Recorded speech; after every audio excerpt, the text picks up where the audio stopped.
সম্মানিত দর্শক, আসসালামু আলাইকুম। টপ নিউজ 24-এর সর্বশেষ সংবাদে আপনাদের সবাইকে স্বাগতম। আওয়ামী লীগের যুগ্ম সাধারণ সম্পাদক ও সাবেক পররাষ্ট্রমন্ত্রী হাসান মাহমুদকে লন্ডনে ঈদের জামাতে প্রকাশ্যে দেখা গেছে। স্থানীয় সময় রোববার লন্ডনের গ্যাংস হিল এলাকার আল কালাম মসজিদে ঈদের নামাজ আদায় করেন তিনি। ছাত্র জনতার অভ্যুত্থানে 5ই আগস্ট আওয়ামী লীগ সরকারের পতনের পর প্রকাশ্যে দেখা যায়নি হাসান মাহমুদকে। তিনি দেশে নেই এমন গুঞ্জন ছিল। এবার লন্ডনে ঈদের নামাজ শেষে পরিচিতদের সঙ্গে কুশল বিনিময় করেন তিনি।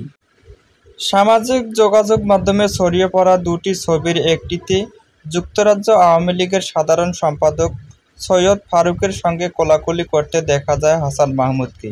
আরেকটি ছবিতে হাসান মাহমুদের সঙ্গে সাংবাদিক সৈয়দ আনাস পাশার ছেলে আইটিভির সাংবাদিক মাহাতির পাশাকে দেখা গেছে। ছবিতে আরও দুই কিশোরকে দেখা গেছে।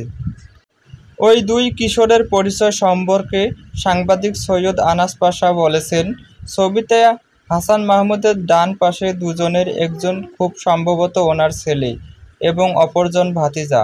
হাসান মাহমুদ বেলজিয়ামে থাকেন জানিয়ে আনাস পাশা বলেন, লন্ডনে লেখাপড়ারত ছেলের সঙ্গে ঈদ করতে তিনি লন্ডনে এসেছেন।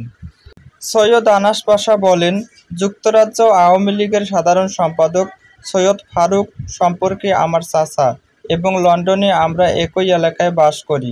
নামাজ শেষে তিনি হাসান মাহমুদের সঙ্গে আমাদের পরিচয় করিয়ে দেন। এ বিষয়ে কথা বলতে যুক্তরাজ্য আওয়ামী লীগের সাধারণ সম্পাদক সৈয়দ ফারুকের সঙ্গে মুঠোফোনে যোগাযোগের চেষ্টা করা হলেও তিনি ফোন রিসিভ করেননি।